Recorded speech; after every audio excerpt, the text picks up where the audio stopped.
Don't forget that your skin is your largest organ, and the sun can be your skin's worst enemy.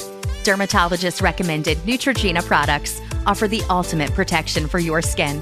From makeup remover wipes to Hydro Boost Water Gel Facial Moisturizer, BJ's has your entire lineup of Neutrogena skincare products. And now through December 3rd, save $4 on any Neutrogena product at BJ's.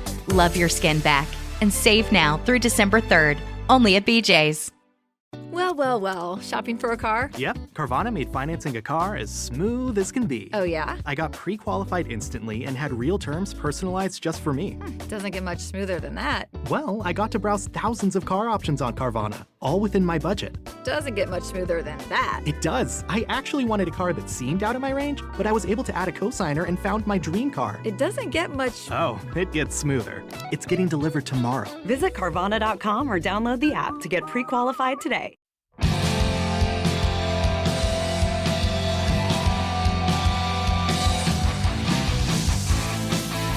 Times of old, in times of blue, there's a God to follow to make it true. It's the pop culture field, if you will. Long ago, just after the Earth cooled, when I was a little kid, anime was really hard to come by. I remember there was one store in Lancaster that had anime, and it was all VHS, if anybody remembers that. But you couldn't find it. It was fan subs that were sent by the friends of really hardcore anime fans over from Japan to the United States, and that's how we got our anime. Nowadays, the landscape has changed somewhat.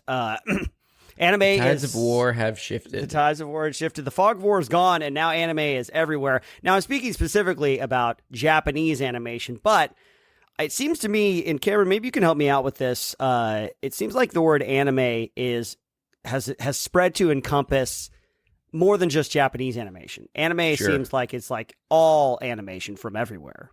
Yeah. No, I know, the first thing that comes to mind when someone says anime to me is manga. Is manga inspired pop culture, anywhere from graphic novels to TV series, even to the movie realm. But I think you're absolutely right. Now when we hear about anime, it's just an abbreviation for animation in general.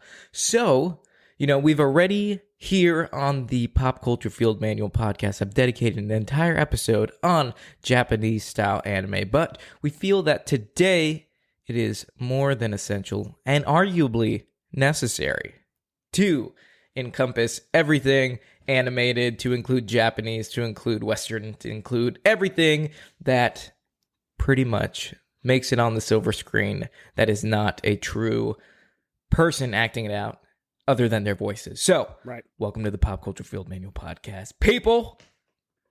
Folks, if you aren't on our Patreon, we highly encourage you to do so. We are now doing video again on YouTube, and so you get the free versions of both the YouTube version and the free listening audio version out wherever you listen to podcasts, or on a YouTube channel, Pop Culture PCFM Podcast or Pop Culture Field Manual Podcast on YouTube. But you get the full versions of the video and audio episodes. You get extra episodes every month if you're on our mid tier, and then our top tier. We have a great time. We do a live movie stream every month with our top tier subscribers on our Discord channel, and we mix it up and have a good time. It's really cool, folks. So if you want more of what you love, go ahead and join us on our Patreon.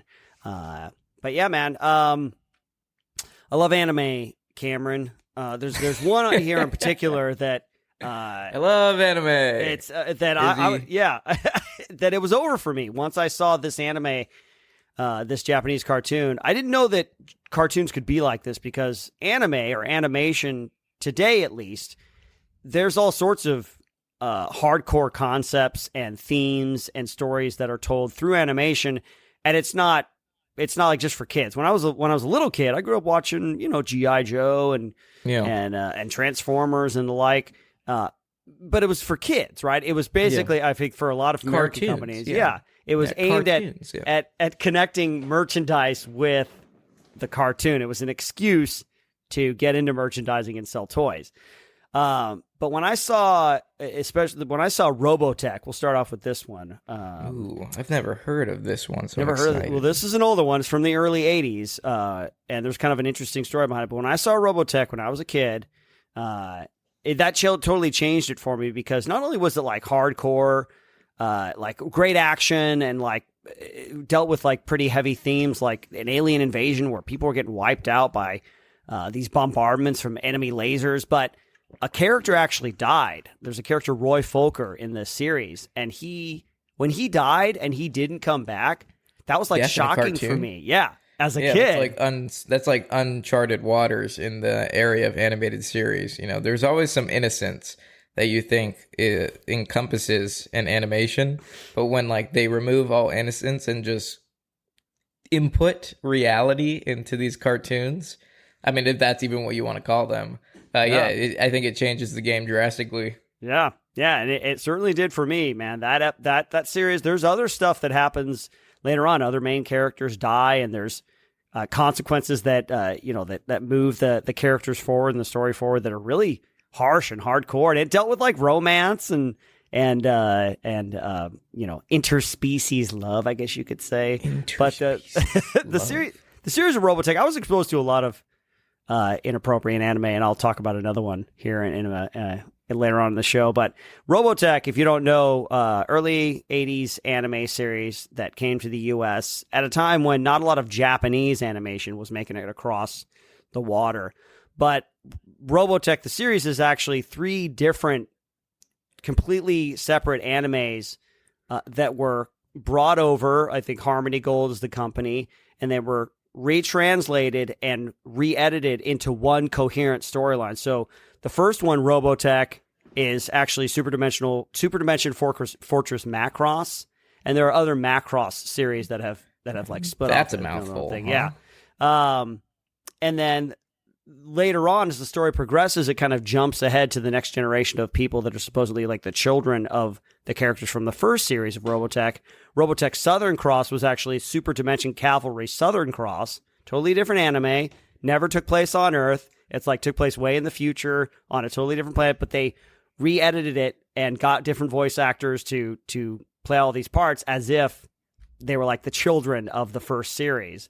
And then the third series is Genesis Climber and Mospieta or something like that. Mospieta. Yeah, but all of them, it kind of worked because all of the series had people fighting, humanity fighting against alien invaders, and everybody had giant robots that they were in, and all of the it was just like really, it kind of like fit, because like the first series, Robotech had transforming jets, and the third series had transforming jets as well, and transforming motorcycles. Kind of just became a cycle coming back to the beginning of their roots. Yeah, I guess maybe all these different animation studios, or maybe all these different cartoons, like they'll be like Deep Impact will come out, and then another, what was the other, Armageddon will come out as well, like a little bit later. It's like they kind of riff off of each other. Maybe that was the story behind these ones. You guys can let us know in the comments section, or write us an email at pcfmpodcast@gmail.com. But I just thought it was really interesting. I grew up watching Robotech and these 3 series together, and never knowing that they were actually 3 completely different Japanese series that Harmony Gold had just brought over and retranslated into one coherent storyline. Which I guess there was no like deliberate system or idea that they're like, we're going to connect all these universes. It was just like they just so happened to kind of like coexist. Yeah, I guess it wasn't like what's that series with like glass, glass. Right, it wasn't like a shared universe, like an MCU type thing. Yeah. It was, even though they're separate movies, like they can, anything can come over from another movie. Yeah. But it just happened to work out that way. Yeah, it just happened to work out that way. They were just close enough to where they're like, what we could do is write one coherent storyline that kind of crosses over all 3.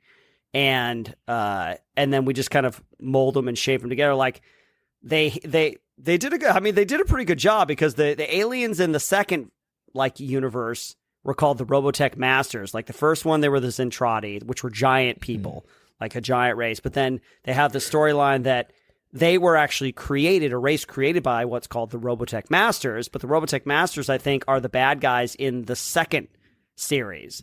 And then they have a so-called an enemy called the Invid, which are the bad guys from the third series.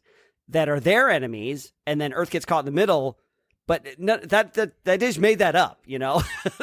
Yeah. But when I watched Robotech, like I said, that was the beginning of the end for me because I've loved anime ever since. And I was really into it for the first part of my life, my teenage years. And then later on, life, I think it was one, life just takes over. You know, you kind of lose track of stuff. And two, anime just exploded, man. It just started becoming like everywhere. And I used to fancy myself somebody that could keep up with kind of a couple different series at the same time. After that, I just kind of gave up because there was just so much anime out there. You just can't keep track of it all.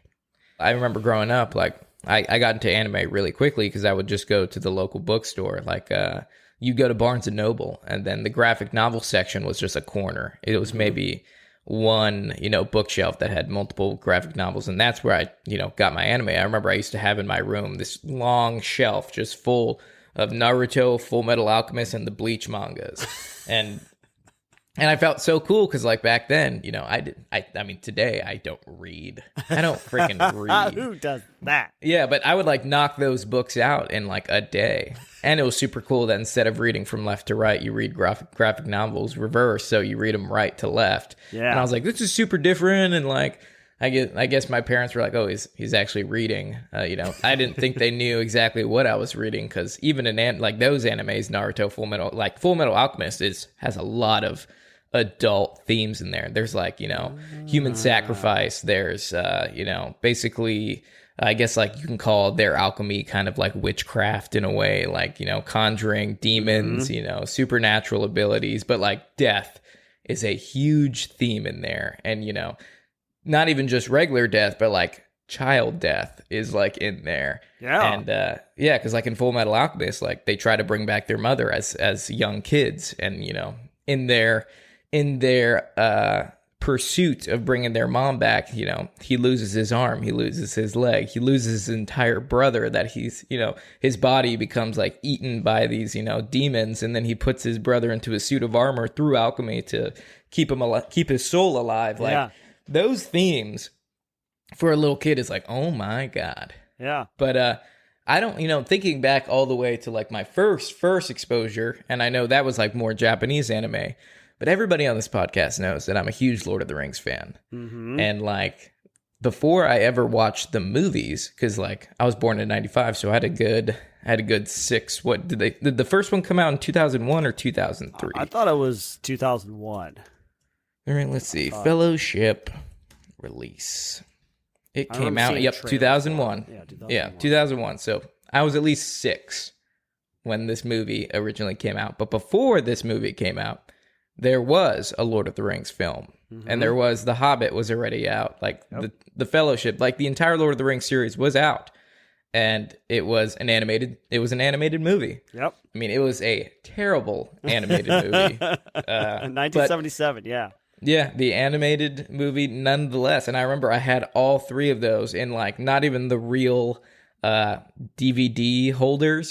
This was like the paper one that like there was a little plastic retainer on it that like you would unclip, and then the paper mache cover would open up instead of having like those plastic ones. Yeah, I remember like watching those. Like a book, kind of you clip it off and then open it up. Yeah, yeah, it was like the plastic little retainer thing, those, and I remember watching those, dude.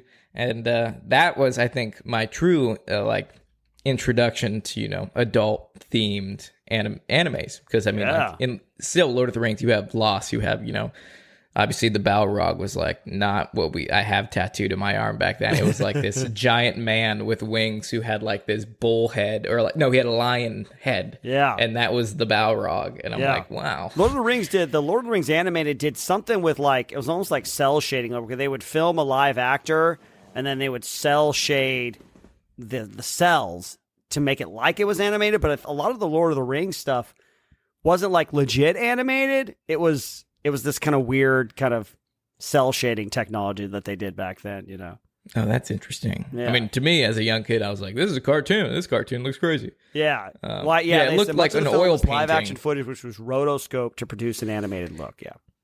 Oh, interesting. Okay. Well, I guess that's not true animation then. And I feel silly talking about it. We should have a rotoscoping episode now. Yeah. But now, up until you have those animations back then, and then now, like today, I think we've talked about this one a little bit, but like as far as just animated series that are just in your face brutal, you have to talk about Invincible. Oh my God, yeah. Yeah, that one. Honestly, like when you look at a cartoon, when you're like scrolling through on this, it's Amazon Prime, right? Is Invincible? Yeah. I'm sorry, Invincible. Yeah, you got it. And like when you see a cartoon, typically for me, it's not the first thing I want to click on because you're like, oh, I'd rather watch like actual people because you're like, oh, I can connect more with these. But I think on a whim, I just chose to watch Invincible one day. And like, I'm so glad I did because like it smashed all expectations. Yep. Because that series is absolutely brutal. That first episode, the ending of the first episode, I wasn't even going to watch it like you, Cameron, but I saw clips of the ending scene of the first episode when, spoilers, Omni-Man turns on the like International League of Justice or whatever and starts like killing them all. I'm like, brutally murders them. Yeah, what's happening? Yeah, because he's Omni-Man. It's like Superman. Imagine if Superman just literally went to the Justice League and murdered all of them. Yep.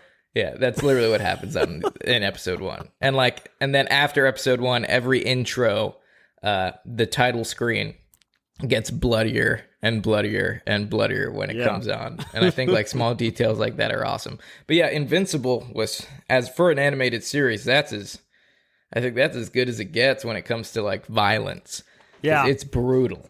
Yeah, and the satisfaction of subverting expectations in a really satisfying way. Because it starts off kind of coming of age, and his dad wants him to be a superhero, and his powers start to manifest, and thinking, oh, okay, this is going to be like a typical kind of thing, but they are leading you into a false sense of security, because at the end, and you don't know why, it's not revealed why he does that for a long time until the end of the series, and so you know that he's not telling you the truth, but you don't know exactly why he did it.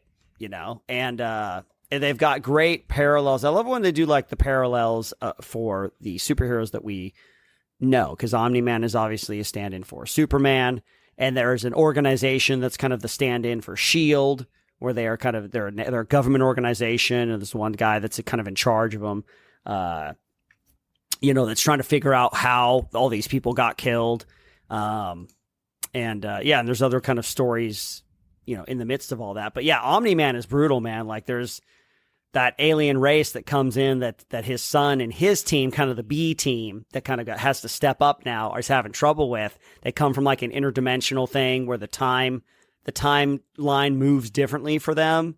And so every time they'll come back like a couple weeks later, but for them, they spent hundreds of years developing their technology and their genetics to come and conquer Earth. And at the last last one, Omni-Man goes in, he flies, they're retreating because Omni-Man helps his son out, and he flies into the portal into their dimension, and he spends like decades just decimating their entire society. Like he just won't stop. He's like dropping buildings on people, and at the very last thing he tells them to recreate the portal so he can go back. He's got like a big old beard, because he's been there for decades, and he's got like a mountain in his hand, like above them. He's like, open the portal, and they open the portal, and he just leaves and drops the mountain on them as like the last of their civilization dies out. Yeah. It's so brutal, man. It's good. It's good. Because you think that that enemy like is, they're pretty like strong. Like every time they come back stronger and stronger and stronger. And they give the B team, Omni-Man's son's team, like a run for their freaking money. Yeah. But then Omni-Man comes in and just decimates them like nothing ever happens. Yep. Invincible is an awesome animated series. If you haven't checked it out, go ahead and do so. I don't think you're going to regret it. So why don't you go ahead and pick another one off this list? Well, let's keep going with these animated series. This is definitely one. I don't think we might have mentioned it here and there in terms of other subjects, but Arcane from Netflix. League of Legends. League of Legends, which is so funny because League of Legends, I was watching my buddy play it last night. Not story heavy, right? Like each character has a little blurb. It's Dota. Dota. About who they are and kind of where they might have lived and gotten their powers from or something. But it's really more just kind of, it's like a placeholder so you can have a bit of a connection to the character that you're playing, but it's not about that. It's about their strategy. It's a live, what do they call that? Live action, or what is it? Not turn-based, but why am I blanking on the types of strategy? Real-time strategy. Real-time strategy. Yeah, because it is. League of Legends is very hard. Have you played League of Legends before? No, never played it. No, have you? Oh, really? Yeah, I was on a big League of Legends kick back in the day. Oh, okay, cool, man. Just because I started off, I remember growing up, it was Warcraft 3 was like the big game in the teen center that I used to go to. I used to go to this teen center when I was growing up. Center. That's great. The teen center. Good for communities. And the great community builder. But they would have they'd have a computer lab, and like all the freaking nerds there would play Warcraft 3 all the time, which is real time based strategy as well. But they had custom game modes versus just like fighting faction and gaining supplies and building your army. But they had custom games, and one of their custom games was a Warcraft 3 Dota. And I think was Dota before League of Legends? Did it kind of build that game mode? Yeah, I have no idea. No. But anyways, it was Warcraft 3, but you had 3 lanes. You had a top, a middle, and a bottom. You can pick your hero class, which each class had special abilities, and then as you would fight and as you would, defeat the enemy's defenses, you would gain currency and you would level up. Your abilities would become stronger, and you could purchase equipment that would make you faster, stronger, and give you more health, defense. So pretty much that was my first exposure to that. So when I learned about League of Legends later on, I was like, oh my God, I had so much fun playing this Warcraft 3 Dota custom game. Let's just play it in League of Legends. So I started, and like, oh my God, people are good at that game. Oh my God. And you think, it's not a lot of moving pieces. You have like, 5 abilities to use, like 1 through 5, and then you just click to move your character and you right click to attack. And then, but there is so much more that goes into it than you think. Yeah. Because I thought I was okay, but then you'd get online and just get absolutely decimated by dudes. And and they have, I can see why League of Legends, got so popular, because I mean, there's entire tournaments for League of Legends in the professional gaming sector that those dudes are autistically good at this game. I can't. They're like Rain Man for League of Legends. But I think it leaves a lot of, because like you said, there's not a lot of lore that goes into it. Like there's a lot of characters, but I think they open themselves up to creating Arcane, which I think fills a lot of gaps of what they lack in in-game lore. Yeah. Which is super cool because, it's fantasy, obviously League of Legends has like a lot of cool characters. Mm-hmm. And oftentimes you wonder like, they can make an entire movie just using like 2 characters in this game when there's, dozens to pick from. Yeah. So I actually haven't watched Arcane. I started an episode, but I know you're very familiar with it. So why don't you tell me a little bit about it? I'm a big fan, man. Yeah. And I can highly recommend, if you haven't seen it, Cameron and anybody else, definitely, it's the best parts of storytelling about just the human condition. I'm a big fan of any kind of story that tries to integrate just like the fundamentals of our human existence, of human nature, relationships.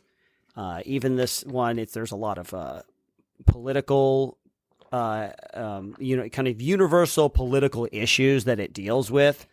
And themes like family and the trouble that comes with that and stuff, because it takes place in this, obviously there's the stratified city. It's got kind of the upper class, and then the lower class, the slum kind of area. I forget what they call it. It's been a minute, but and the backdrop of the events that you only get to see in flashbacks is like the slums kind of tried to rise up and have this rebellion against the upper class part of the city, and it totally got wiped out, and now there's this kind of like this uneasy peace that exists between kind of the upper and the lower class. And, the upper class kind of stays out of the lower class's way, and the lower class, they make sure that they don't cause too many problems for the upper class. So it's this kind of like tenuous situation. And in the midst of that are these 2 sisters. You guys gotta be, gonna be yelling at me now because I can't remember, because they're the characters. Yeah, there's Jinx and Vi, who are 2 characters from the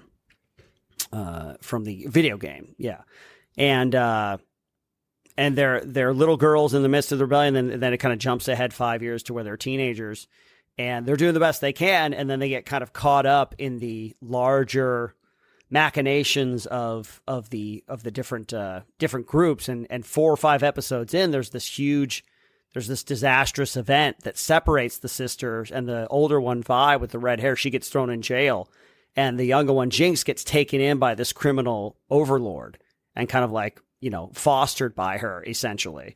And then that jumps ahead again, like another 5 years, and the older sister gets out, and she's kind of looking for her younger sister. But the younger sister, Jinx, in the game, she's like this. She's a wild card. She's crazy, and they do a really good job of making her crazy. Like, really? Yeah. When she's a kid, she's just emotionally unstable and not mature. And unfortunately, when that doesn't get fostered in a good environment, she doesn't get raised up by any father figures or mother figures for that matter, just by this criminal overlord who kind of molds that craziness into a weapon that he can use. Like, she just becomes completely unhinged, Yeah, that sounds like the 75th Ranger Regiment. Yeah. It's like you use that crazy for your own purposes. Yeah. But then it eventually backfires on you. And then you just become a terrible person afterwards. Yeah. Don't forget that your skin is your largest organ, and the sun can be your skin's worst enemy. Dermatologist recommended Neutrogena products offer the ultimate protection for your skin. From makeup remover wipes to Hydro Boost Water Gel Facial Moisturizer, BJ's has your entire lineup of Neutrogena skincare products. And now through December 3rd, save $4 on any Neutrogena product at BJ's. Love your skin back and save now through December 3rd, only at BJ's. Well, shopping for a car? Yep, Carvana made financing a car as smooth as can be. Oh, yeah? I got pre-qualified instantly and had real terms personalized just for me. Doesn't get much smoother than that. Well, I got to browse thousands of car options on Carvana, all within my budget. Doesn't get much smoother than that. It does. I actually wanted a car that seemed out of my range, but I was able to add a cosigner and found my dream car. It doesn't get much... Oh, it gets smoother. It's getting delivered tomorrow. Visit Carvana.com or download the app to get pre-qualified today. But it's great, and the all the music is great. The animation is on another planet. It's really well done and super detailed and intricate, and does a great job of kind of immersing you and pulling you into this, pulling you into the world. And I love it, man. I hope that I actually hope that if they do another series or another season of Arcane, that they just jump to some other characters and not try to kind of come back to this one, because I thought it ended perfectly. It doesn't end happily, but it ends, I think, perfectly, and perfectly in line with kind of the darker tone of the series itself. But man, oh man, did they knock it out of the park, man. Like, yeah, Arcane, man, I can't recommend it highly enough. I would watch it again. I'm kind of a check the block kind of guy when it comes to watching things or experiencing video games. Like, once I've played through something or watched something, unless it's like something from my childhood, I tend to not want to watch it again. This one I would totally watch again. And if you don't know me, that's a really high endorsement. That is a very high endorsement, absolutely. So you think so it ended just the way you wanted to. Is there any like connection to the series and the title, or is it pretty open-ended to where they can choose like any storyline? Because I mean, League of Legends, like we were talking about before, so many different characters. Like they can go, 12, 13 seasons easy in that show if they wanted to do other characters every season. You think that's something that's a definite possibility, or... Yeah, I think they could definitely just have it be like a shared universe kind of thing. Yeah. That you hear about other cities where characters are from, but you don't ever get to go there. It takes place all within this one city. That's a part of the lore. So they could definitely just jump to some other characters. Because spoilers, folks, not all the characters in the series make it out okay. And so whatever they decided to do, it would just be because there's so many different kinds of stories you can tell with the kind of lore and the fundament of who the characters are and where they came from.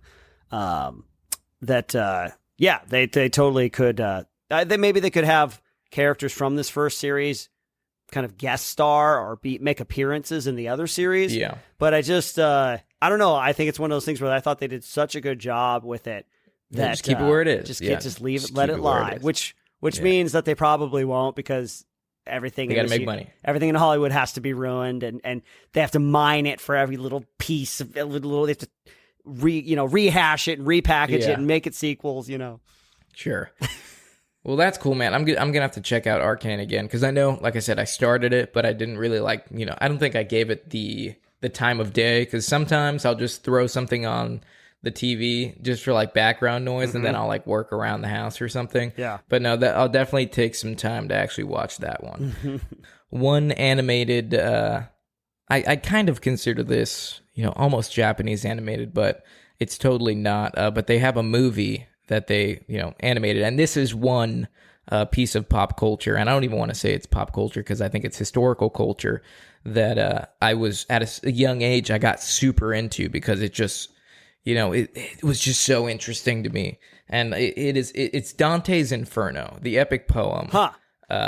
Yeah. And that poem at a young age, right? They made a video game out of it titled Dante's Inferno. Yeah. And I remember when the video game came out, it was for some reason, the trailer was just super cool. It had an awesome soundtrack to the game. And it was Ain't No Sunshine When She's Gone. Oh. It was just super cool trailer. If you haven't seen the trailer for it when it came out, it's epic. Wow. And, but if you don't know Dante's Inferno, Dante was he was a warrior and during the Crusades, and pretty much he's gone for a long time. And during his Crusades, he did a lot of sinning. And one of his sinnings was obviously he cheated on his love, Beatrice, while he was away. And, pretty much the devil comes and takes Beatrice's soul because she's murdered. And it's just a way for the devil to get back at Dante's for all, his sins. And basically Dante, doesn't accept that Beatrice is gone. And he literally goes to hell to try and rescue her soul and, bring her to heaven. And he goes through the 7 circles of hell because everyone thinks hell is just this fiery place. But when you have this ideology, and I know hell, obviously you're very familiar with all the religious aspects of hell. Sure. And everyone thinks it's based off pop culture, it's just this terrible place with a bunch of fire and everything. But in the poem, obviously it's a terrible place. Yeah. But there's so much more than just what you think it is. There's different circles and there are different levels. There's 7 circles based off the 7 deadly sins. Yeah. And each circle that he goes through has different trials and tribulations, whether it's greed, lust, rage. And they all have these just crazy looking bosses and characters within them, which for me, I've always been a huge monster fan, always a big fantasy character. If you can come up with a solid terrifying, gruesome looking character, I'm in it full bore. And Dante's Inferno did that for me, but they turned it into an animated epic, which is literally what it's called. It's called Dante's Inferno Animated Epic, and I think it's on Amazon Prime, and it's an entire movie just about Dante's Inferno. And I think it's super entertaining, but it also has adult themes, you see Beatrice's nipples and stuff, and, and it's super it's super weird seeing cartoon nudity. But this is one anime/video game/ epic poem that I just wish would get turned into a live action movie. You think it would you think it would translate well into a live action movie? Do you think there's something that would be cool to see, or something that they couldn't do in the animated movie or epic? That I don't know. I just feel I don't know. I just feel it's obviously when you're thinking of this type of universe or this type of setting, it's way easier to do in anime because building sets or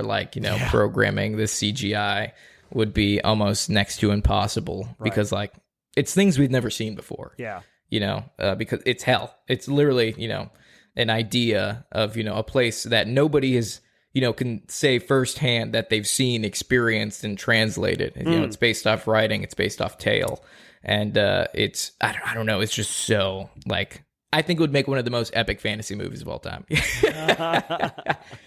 I would love to see live action, a series, because it looks like there's so much to it. It'd be 7 episodes. I think it would be great. Every circle is an episode, a series, or something live action. just because, there's so many themes. There's betrayal. He goes through every single, how do I say this? He goes through every single fault in humanity.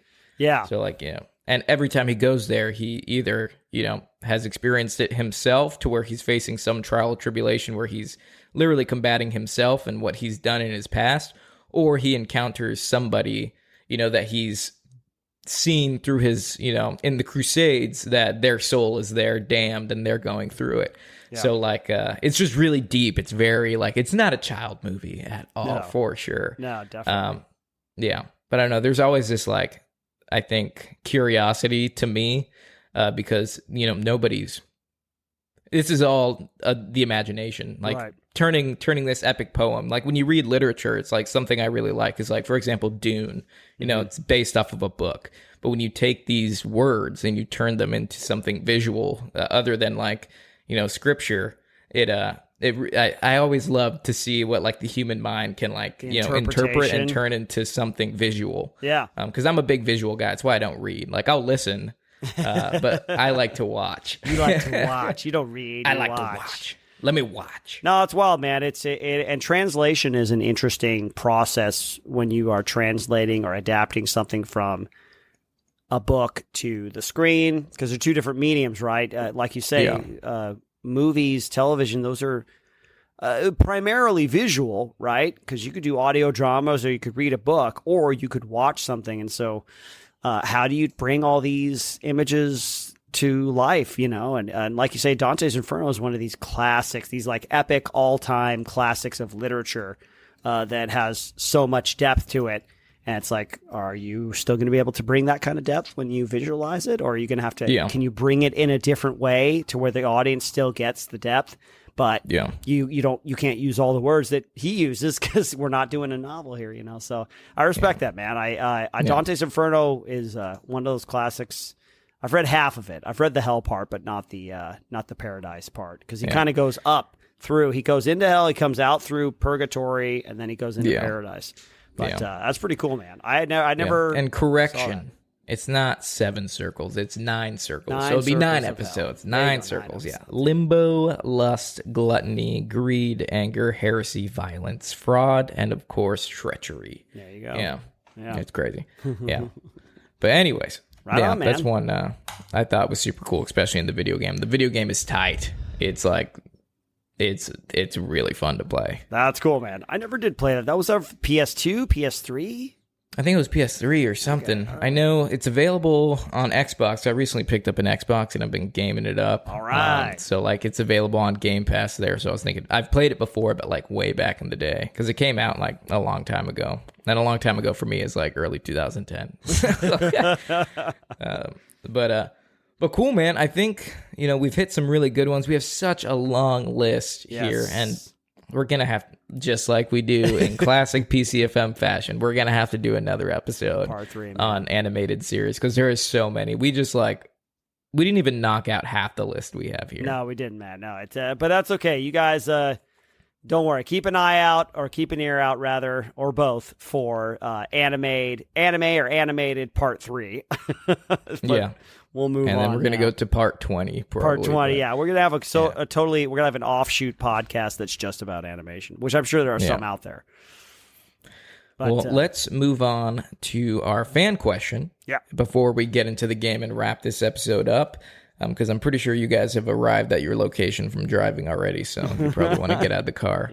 But this fan question comes to us from Ryan Grant, and it's via our email, and just like Izzy said at the beginning, if you guys have any questions for us, please shoot us an email to pcfmpodcast@gmail.com, or shoot it to us on Instagram, pcfmpodcast, or if you're a wonderful patron of ours, you can shoot us a direct message, and if you are on our Discord, same.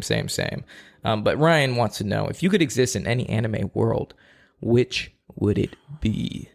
So many to choose for. What just about off the just top from of my the head, list that we have or something? Oh, from the list? I was gonna say, I already had my answer that we talked about. Yeah, go ahead. Yeah, I'm sorry. I don't want to live by your rules. Sorry. No, for me, Naruto, dude. It'd just be so cool. That was my jazz growing up, was the Naruto mangas. And I just think it'd be so cool to learn, or to basically become a ninja and to do all these crazy jitsus and, be able to spit fireballs out of my mouth. And, obviously there was a lot of risk involved. But yeah, that was like my first exposure to Japanese culture was Naruto. And I think it was in third or fourth grade, I started getting into it because I had a friend that was like huge into it. And I remember eating top ramen for the first time because I thought that was authentic Japanese ramen. Yeah. That's awesome. Yeah. What about you, dude?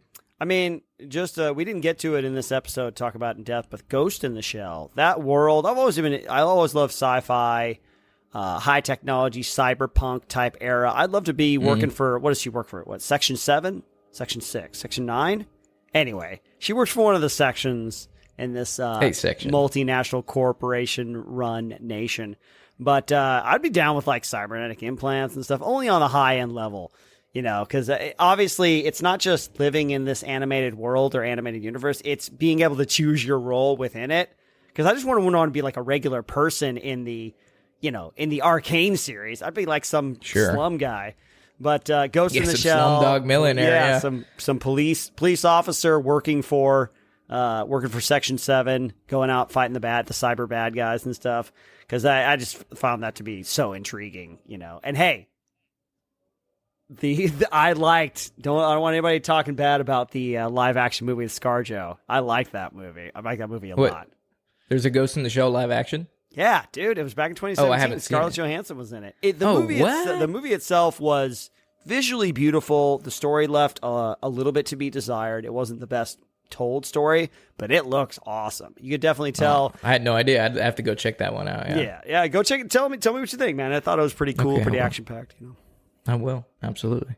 Okay, well, cool, man. Ryan, we hope we answered your question, and we also hope we didn't disappoint. Do you want to transfer to our game, or do you want to talk about real quick, just dishonorable mentions? Mentions. I think these are great. I mean, they're animes that were made into live action films that should have never been done. Do you want to just graze over them really quick? Yeah. And we promise you no tangents, just real quick. That's just right. Do it. Real quick. The live action Dragon Ball Z movie was Garbaggio. Oh, man, it was terrible. It was, I don't know, it's almost like beyond words, like how to describe, like, it's almost when they take the most superficial aspects of the cartoon and they just kind of tell this other story, that kind of loosely has to do with, but it's just, I don't know, man, it's translating anime is really tough because it is tough. It's so stylized, it has such a certain character and a certain feel to it that you really have to, I don't know, you got to think about it. It's not, I think what a lot of anime translations have done, this one and then another one on the list here, is they take the most visual parts of it and they think, oh, that's the show. That's the part of the show. That's what makes it good. And it's not what makes it good. And I don't, I'm not good enough to say what exactly are all the aspects that make certain anime amazing and certain anime not, but I think the visual stuff is, I don't know, man. I don't think it's the most crucial aspect. I agree. And plus, like, one of the things that makes anime great is, like you said, it's the visual. But I don't think in a live action version you can emulate that. Because in an anime, everything is super dramatic. Everything's emphasized. Everything's, over the top. Like the hairstyles, for example. Like, if you saw anybody walking on the street with a Yu-Gi-Oh haircut, you would immediately bully them.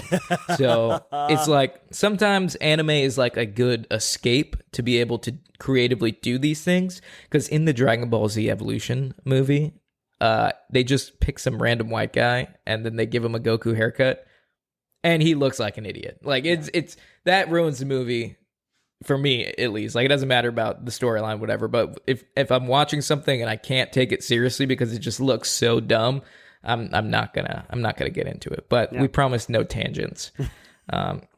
Because talking about this real quick one, the Avatar Last Airbender live action movie that they made, that was an absolute take a national treasure and just take a hot steaming dump on it and then call it art. That was that for me. But Yeah. Any comments, quick comments you have on that one? I never Widely saw accepted? it. I was never into Oh, Avatar. dude, just save your time. Yeah, Save your time. All right. They're actually, I think they're trying to make another live action series on Netflix, which I'm really hoping.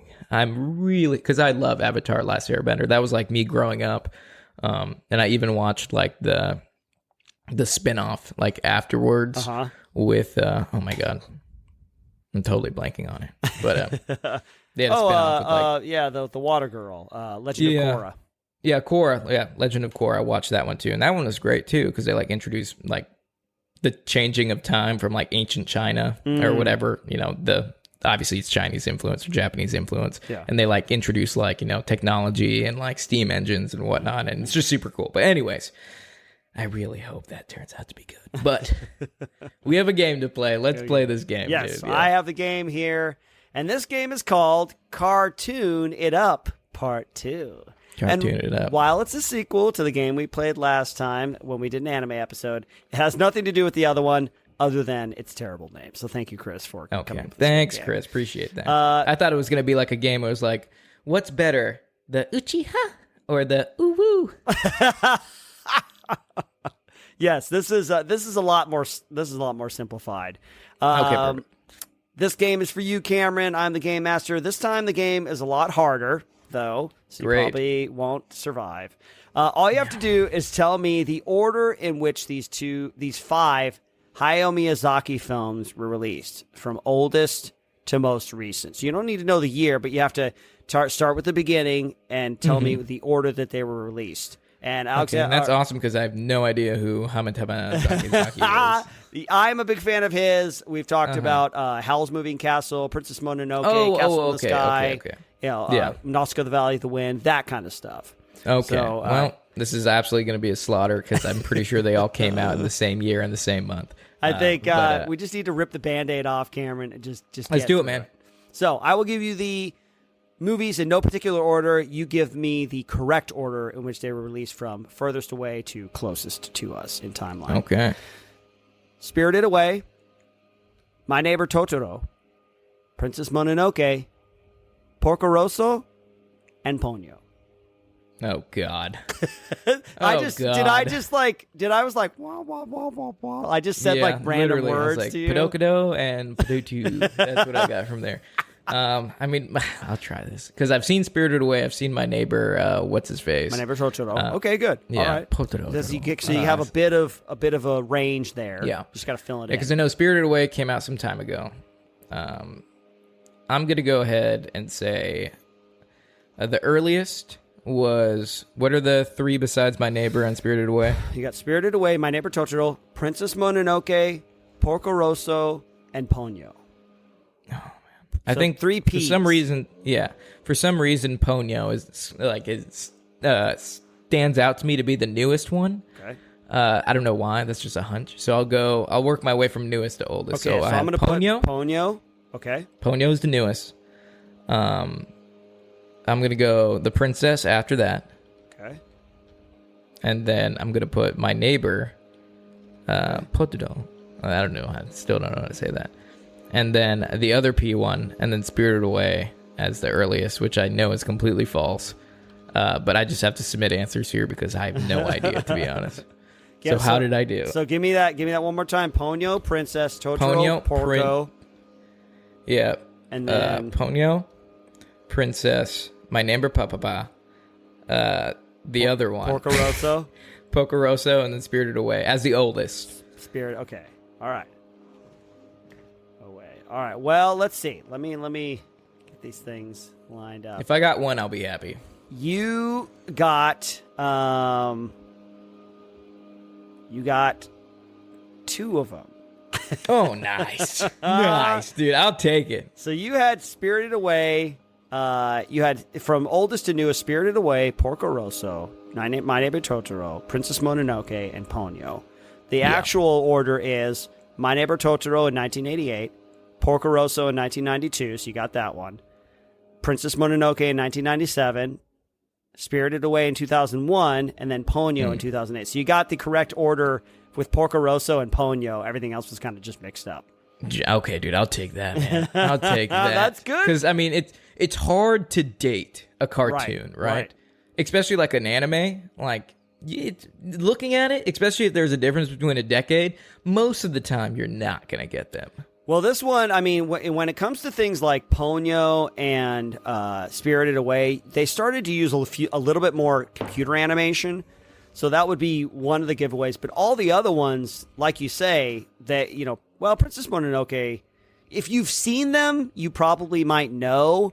But if you were just basing them on the same animation studio, I could see how that would be kind of hard to do. You know? Yeah. Because they're really well done, man. That he used to hand draw like that's half crazy. The cells for all the different, you know, like, dude, there's a documentary on Disney Plus about Miyazaki and him retiring and like looking back on his life and stuff. And it's just like, he was kind of a hardliner too, to like work for, man. He was like very uncompromising and stuff. So yeah, put a lot of it's my vision, and that is it. Yeah, but that's it, man. You got 2 out of 5. Very good job considering how hard it was. So yeah, I'll take it. Thanks for the game, Chris. I appreciate it. Yeah, and thank you everyone for joining us on this episode of the Pop Culture Field Manual podcast. We really appreciate you hanging out with us. It's a lot of fun, and yeah, that's all I got. Cameron, what about you? Oh, I got nothing, folks. I hope you enjoyed this episode. More to come, especially in the world of animation, and we look forward to having you join us on the next podcast. And with that, Izzy, cue music.